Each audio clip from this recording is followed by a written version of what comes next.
Certa manhã, eu estava muito atrasado para o trabalho na base, e minha supervisora, que tinha a chave do meu quarto no alojamento, entrou pensando que ia me pegar dormindo. Em vez disso, me encontrou inconsciente no chão do meu quarto, enquanto médicos e enfermeiros se aproximavam. Parecia cena de filme ou série. Minha visão começou a ficar turva. As coisas ficaram embaçadas e tudo parecia irreal. Então, uma voz à minha esquerda disse: "Você vai respirar. Vai subir pelo seu braço. Vai ser muito doloroso, mas tudo vai ficar bem." Finalmente, depois de tentar olhar continuamente para a minha esquerda, eu consegui. E não só não havia ninguém à minha esquerda, como vi a tela completamente plana naquele momento. Assim que me vi plana, comecei a subir. Foi a melhor sensação que eu já experimentei. Acho que foi como uma sensação linda e plena de amor envolvendo meu corpo. Meu nome é Chase Skyler Dell e eu cresci em Orlando, Flórida. Meus avós me adotaram no dia em que nasci. Minha mãe me teve muito jovem, aos 17 anos, e meu pai biológico não tinha o menor interesse em fazer parte da minha vida. Mas, por sorte, meus avós já haviam adotado várias outras crianças. Então, eu tenho duas irmãs coreanas, um irmão coreano e um irmão negro. A gente não pensa que quando os avós te adotam, os pais são diferentes até você começar a ir para a escola e as pessoas começarem a te assediar, apontando que você não se parece com seus irmãos. Nós saíamos para comer e as pessoas perguntavam a qual igreja você pertencia, porque não fazia sentido que todas aquelas crianças com aparências diferentes fossem da mesma família. Nós descíamos de um ônibus, tipo um Tropic Traveler, se você se lembra deles. E bem, tivemos uma infância ótima. Na 7ª série, tive a oportunidade de entrar para um programa militar para alunos do ensino fundamental e agarrei a oportunidade. Eu fui um dos primeiros voluntários.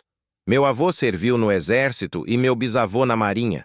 Então, sempre houve algo dentro de mim que dizia: é isso que você precisa fazer também. Certamente não era um fardo, era algo que me empolgava muito. Sentia aquele chamado para ir defender o país que eu realmente amava. Então, assim que completei 17 anos, me alistei na Força Aérea, porque meu pai, que serviu na Marinha, também serviu lá. O exército disse que se você fosse se alistar em algum ramo das Forças Armadas e me deixasse assinar os papéis para você entrar, você deveria se alistar na Força Aérea, porque acho que ele sempre teve um pouco de inveja de como a Força Aérea era boa. E você sabe, como pai, você quer o melhor para seus filhos. Então, a Força Aérea, desde o treinamento básico, entrei como instrutor SEAR, que significa sobrevivência, evasão, resistência e fuga. O trabalho de um instrutor SEAR é basicamente ensinar o terreno para os pilotos e então você treinaria os pilotos para o caso de haver algum imprevisto ou acidente, como sobreviver em terra firme.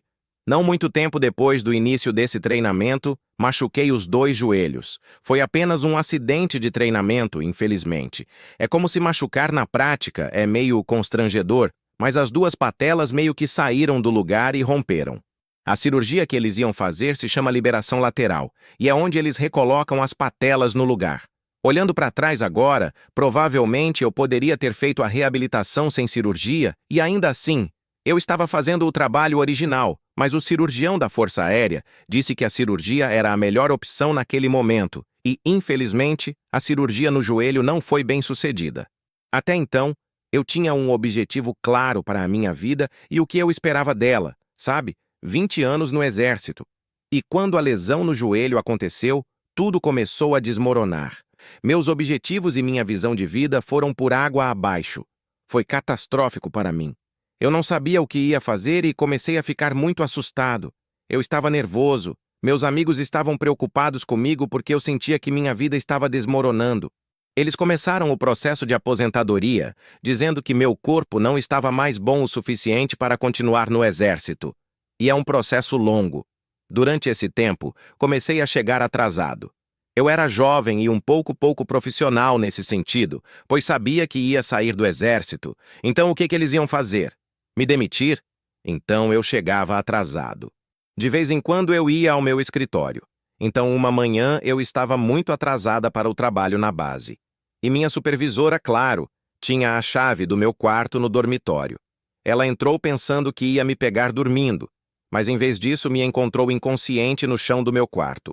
Então, me mandaram imediatamente para o hospital da base aérea de Langley, onde me conectaram a todas as máquinas possíveis e começaram a fazer exames de sangue e testes para descobrir por que eu estava inconsciente no chão do meu quarto, mas não conseguiram encontrar nada. Se houvesse algo errado, eu era jovem e estava na melhor forma da minha vida. Não havia realmente nenhuma razão para eu estar inconsciente, certo? Então, é claro, eles investigaram tudo o que um médico deveria investigar. Se eu estava usando drogas, se eu estava bebendo, algo assim. Na época, eu nunca tinha usado drogas, e ainda não usei. Então, eles simplesmente não conseguiam entender por que eu estava inconsciente. A enfermeira então disse: "Vamos fazer mais alguns exames, vamos fazer uma radiografia do seu tórax. E se não encontrarmos nada, simplesmente vamos te mandar de volta para casa. Sabe, não há realmente nenhum motivo para você ainda estar aqui." Quando ela mexeu no meu soro e saiu do quarto, tudo mudou. Ouvi o alarme disparar e parecia cena de filme ou série, com alarmes tocando, minha visão começando a ficar turva, tudo embaçado e irreal. As enfermeiras e os médicos começaram a... Eles estavam quase correndo para o meu quarto de hospital, no final do corredor, tão rápido que quase bateram na parede quando o alarme começou a tocar. Obviamente, eu sabia que algo estava muito errado, pois os médicos e enfermeiros começaram a me examinar. Alguém se sentou à minha esquerda e começou a acariciar meu braço, dizendo que tudo ficaria bem. Enquanto o alarme tocava e as pessoas gritavam, eu podia ouvir. Percebi o nervosismo na voz deles, que sabiam que algo estava errado. Então, a voz à minha esquerda disse: "Você vai sentir ar subindo pelo seu braço. Vai doer muito, mas tudo vai ficar bem." A dor que começou a subir pelo meu braço, a melhor maneira de descrevê-la, foi como uma bala de prata, uma bala gigante. Parecia algo 51 vezes maior do que deveria naquela veia. Era tão doloroso que dava para sentir cada centímetro ou centímetro subindo. Quer dizer, era como um trem vindo em direção ao meu coração, sabe? E eu me lembro da minha perna direita meio que se levantando no ar, enquanto as enfermeiras e os médicos estavam em cima de mim. Sabe? Meio que uma reação natural ou um reflexo a essa dor subindo pelo braço. Mas a voz calma do médico à minha esquerda era tão reconfortante, acariciando meu braço. E na época, sendo militar, a ideia de ter um cara acariciando meu braço, sabe? Provavelmente se você tivesse me perguntado naquela época, eu teria pensado: "Eu não quero." O cara estava acariciando meu braço, sabe? "O que você está fazendo?" Mas era tão calmo e reconfortante ter alguém à minha esquerda dizendo que tudo ia ficar bem, que tudo ia ficar bem. É uma sensação tão estranha se sentir tão calmo enquanto se está sentindo tanta dor, o que é realmente confuso. E enquanto enfermeiros e médicos discutiam, eu conseguia ouvir claramente a voz à minha esquerda, tão calma. Finalmente, depois de tentar olhar para a esquerda várias vezes, eu consegui. E não só isso. Não havia ninguém à minha esquerda, mas eu vi a tela completamente plana naquele momento. Assim que me vi plana, comecei a viajar para cima, a melhor maneira que consigo descrever, e me arrepio toda vez que falo sobre isso.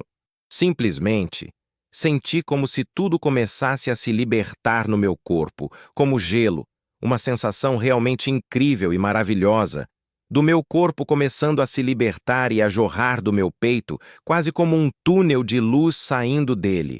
Foi a melhor sensação que já senti. Nunca imaginei que pudesse ter experimentado aquilo. Era como uma sensação linda e plena de êxtase, um sentimento de amor envolvendo meu corpo. Eu poderia ter sentido isso 1 milhão de vezes, e não há como descrever. Eu estava subindo em direção a um lugar onde não conseguia ver para onde ia, mas tinha total confiança de que o caminho era realmente lindo. Se essa era a sensação, eu só podia imaginar para onde estava indo. E logo cheguei a um jardim repleto de beleza, com flores e plantas que nunca tínhamos visto antes, e essas cores lindas, tudo era vibrante. Era quase como olhar para o sol, onde tínhamos que semicerrar os olhos porque tudo era tão bonito e colorido. Eu não tinha nenhuma noção preconcebida do que realmente era o paraíso. Eu simplesmente cresci amando Elvis e pensei que Elvis estaria me esperando lá, e que tudo seria calmo e tranquilo, e que eu estaria nas nuvens. Esse foi o paraíso que eu experimentei. Era muito mais vívido e muito mais real. Não havia aquela sensação de flutuar, seu corpo parecia tão leve, havia gravidade zero, mas o jardim e as folhas eram tão reais. Essas plantas e flores eram tão brilhantes, nós simplesmente não temos essas cores aqui. Sabe, eu poderia dizer que eram roxas, vermelhas e azuis, mas não faz jus à realidade.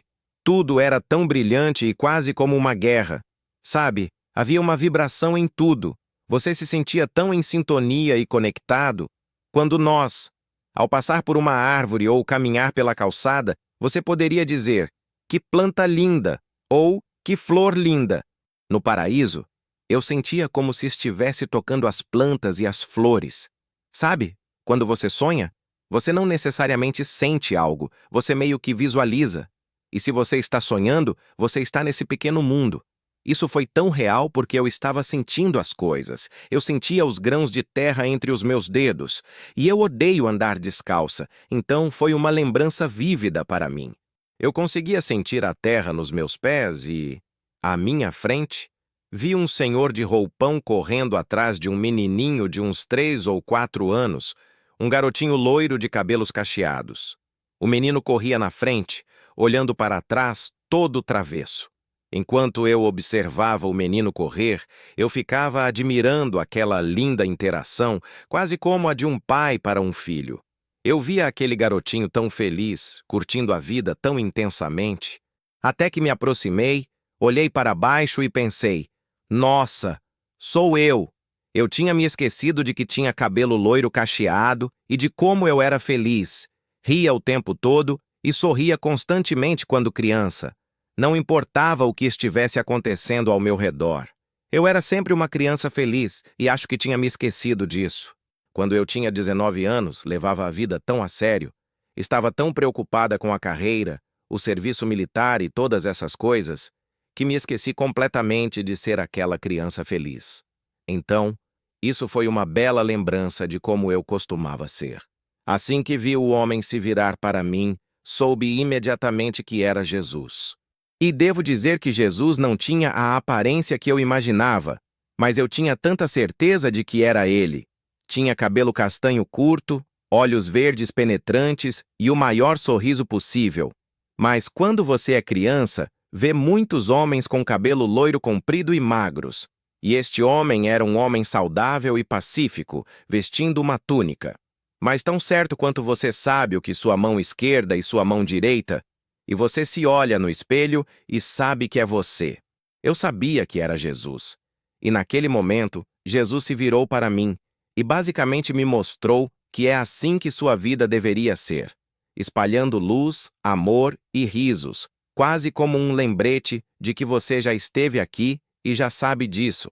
Você até se esqueceu, mas todos vocês sempre souberam das alegrias da vida, de encontrar qualquer motivo para sorrir ao longo do dia. E esse lembrete de que você estava levando a vida muito a sério naquele momento na Força Aérea. Eu realmente achei que minha vida tinha acabado, que tudo pelo que eu havia treinado, almejado e idealizado para minha vida, tinha se perdido.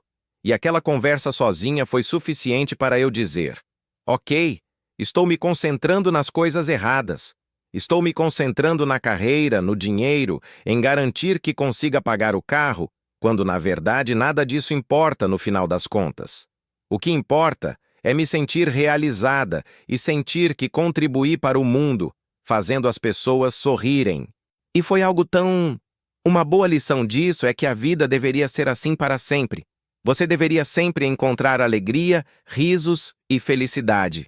E nós ficamos ali parados por um bom tempo, e o tempo pareceu parar. Eu não saberia dizer se foram 5 minutos, não saberia dizer se foram 5 horas. Foi esse tempo todo que me permitiu absorver tanto conhecimento, tanto que eu sentia que já o sabia, mas era uma relação tão amigável, parecia que eu já havia passado muito tempo com eles no passado. E antes que eu percebesse, ele meio que fez uma piada, e sorriu e disse: "Sabe, você tem que voltar."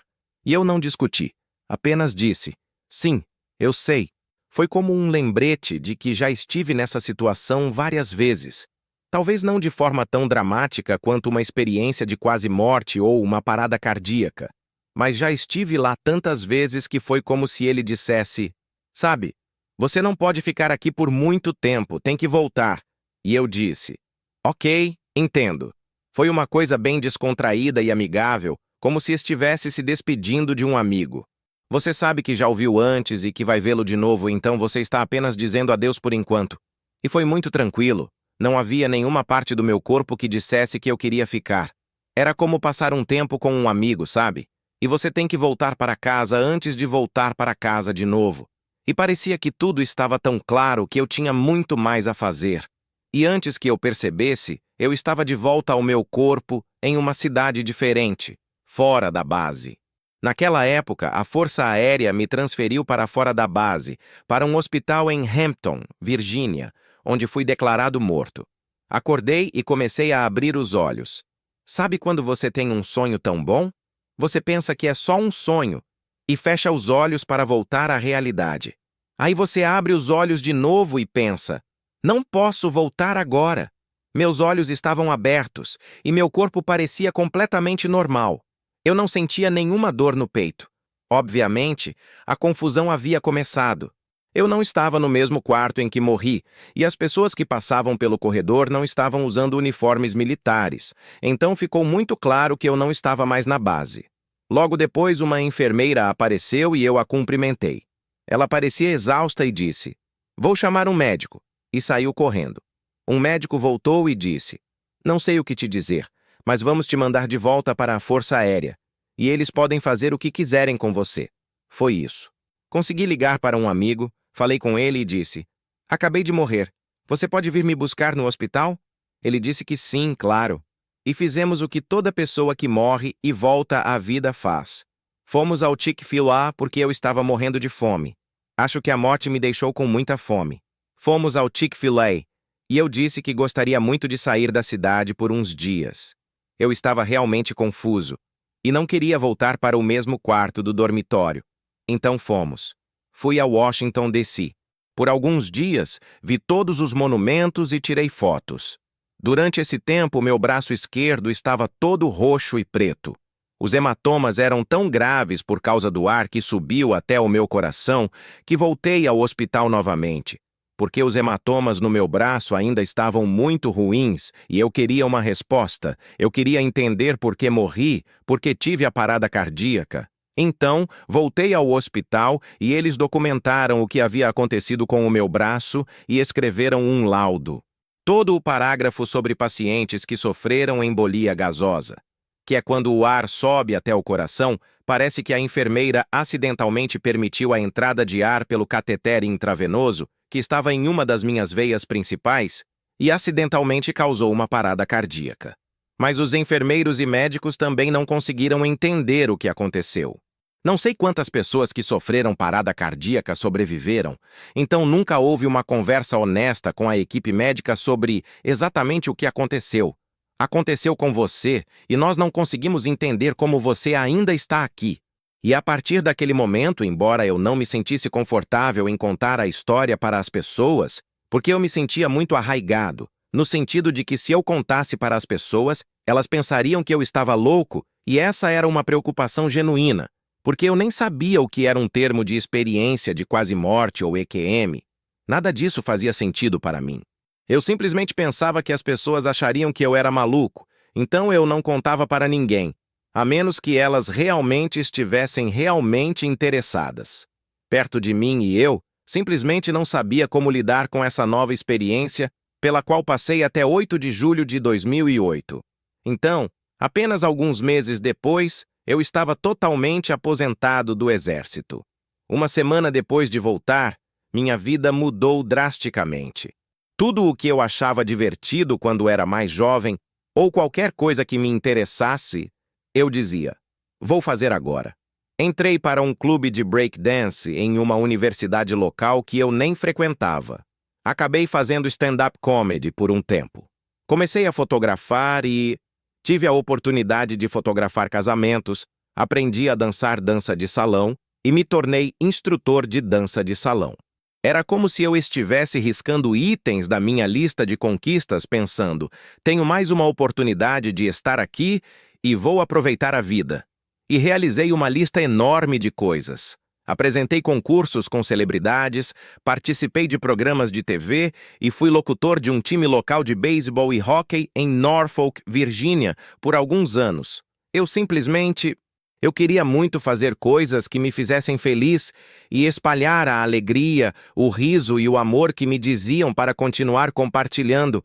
Mas então, infelizmente, uma parte de mim dizia: não, é hora de crescer. Você precisa crescer agora. Precisa arrumar um emprego de verdade. Então, aceitei um emprego em uma estação de rádio, um trabalho bem corporativo, e trabalhei lá por alguns anos. Era gratificante.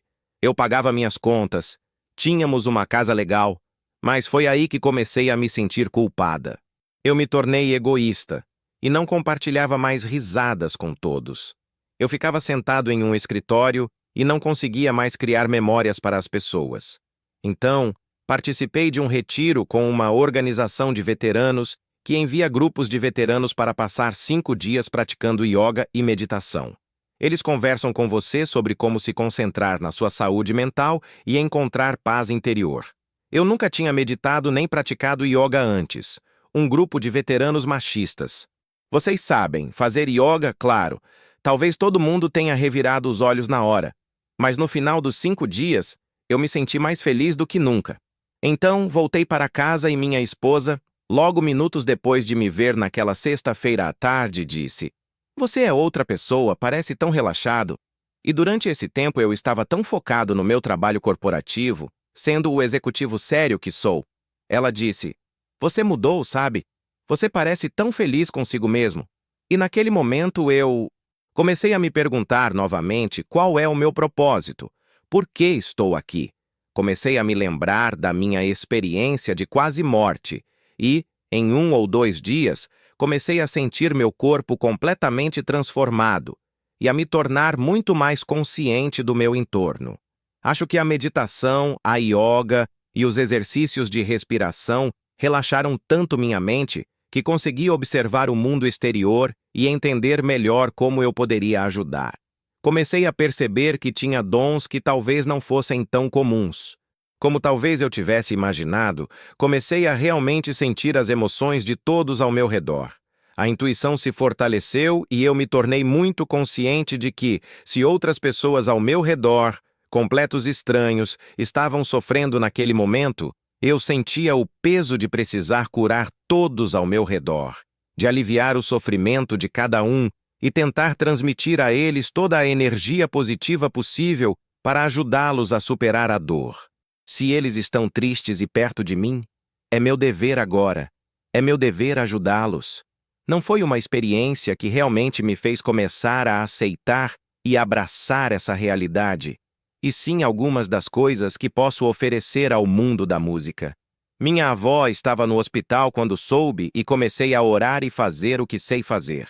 É uma sensação que vem do meu peito, do meu coração, onde posso estender as mãos e orar por um pouco menos de dor. Sei que não posso curar completamente a todos, mas estava orando para que ela sentisse um pouco menos de dor e um pouco menos de sofrimento, e antes que eu percebesse, comecei a sentir formigamento nas palmas das mãos. Olhei para baixo, abaixei as mãos e olhei para baixo novamente. E, de repente, percebi que tinha marcas bem visíveis nas 2 palmas das mãos, mas soube imediatamente que aquilo estava me assustando um pouco.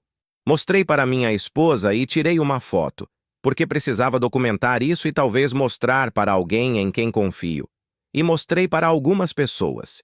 Imediatamente me disseram que eu tinha que parar de absorver a dor dos outros, que não era minha dor para suportar, e eu disse: ok.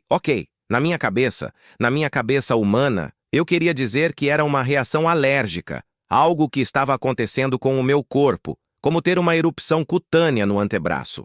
Mas elas começaram a aparecer apenas quando eu estava realmente tentando ajudar alguém por perto. Então não é uma experiência dolorosa, é uma experiência tranquila que eu consigo sentir fisicamente nas minhas mãos. Era como se uma energia estivesse vindo através daquela parte da minha mão. Eu estava em um avião e acho que estava completamente silencioso, e eu nunca consigo cochilar em aviões. E então eu senti essa presença que me atingiu imediatamente no peito e foi tipo, uau! Sabe? E eu sabia que era Jesus de novo. E nós tivemos essa troca de palavras, sabe? Tipo, ei, você está no caminho certo, mas se cuide, se você descarregar sua energia, você nunca mais vai conseguir. Ele disse que eu era capaz de ajudar qualquer pessoa e que tínhamos que permitir que as pessoas tivessem uma experiência humana. Não podíamos tirar a dor de todos, porque algumas pessoas precisam sentir essa dor. Isso foi profundo para mim, mas também muito difícil. Foi um lembrete de que eu não posso simplesmente tentar curar todos que eu acho que estão sofrendo, porque então eu também vou sofrer. E eu preciso continuar permitindo que as pessoas vivenciem este mundo humano em que vivemos. E não é meu papel intervir continuamente na vida das pessoas. Vidas, e ficaria muito claro quando eu tivesse a oportunidade de curar pessoas, e isso é bem recente, nos últimos 2 meses. E agora estou tentando descobrir como usar meus dons sem interferir na vida das pessoas. É difícil vivenciar o que eu vivenciei e não voltar uma pessoa diferente, rindo e sorrindo. É algo tão simples, é de graça. É como respirar, certo? Assim como podemos respirar de graça, podemos orar de graça, podemos meditar de graça e rir de graça. Podemos encontrar alegria em tudo e vivemos em um mundo onde parece que estamos tão separados. Passo quase diariamente pelo ponto de ônibus que frequentava quando criança e tenho ótimas lembranças de quando ria e brincava antes da escola. Hoje em dia, as crianças estão todas a 10 metros de distância umas das outras, cada uma em seu celular, e isso é difícil de ver. Para mim, sorrir, rir e estar perto das pessoas é o melhor remédio. Pelo que entendi, todos nós precisamos de apoio.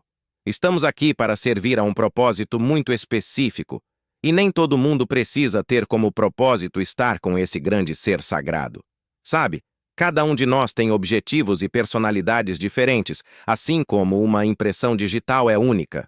Mas para mim, o importante é aprender e evoluir continuamente.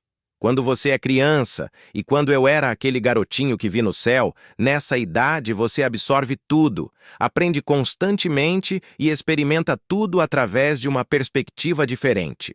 Se tudo estiver ótimo, você não tem essas restrições e pressões da vida adulta. Então é isso que eu tento fazer agora. Continuar aprendendo, estudando para obter diplomas em medicina alternativa, um diploma em teologia, e depois disso voltarei a estudar. Acredito que, enquanto continuarmos aprendendo, deixaremos o mundo melhor, desde que aprendamos com a história e com os erros do passado.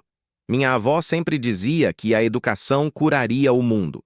E eu acredito que, enquanto continuarmos aprendendo, estaremos preparando a próxima geração para que ela possa melhorar cada vez mais, sabendo que a educação se apresenta de forma diferente para cada pessoa, seja frequentando a escola, lendo um livro ou acompanhando as notícias diariamente. Contanto que esteja te educando e não apenas te deixando mais deprimido, acho que esse é o sentido da vida. Aprender, evoluir e tornar tudo melhor do que é. Veio,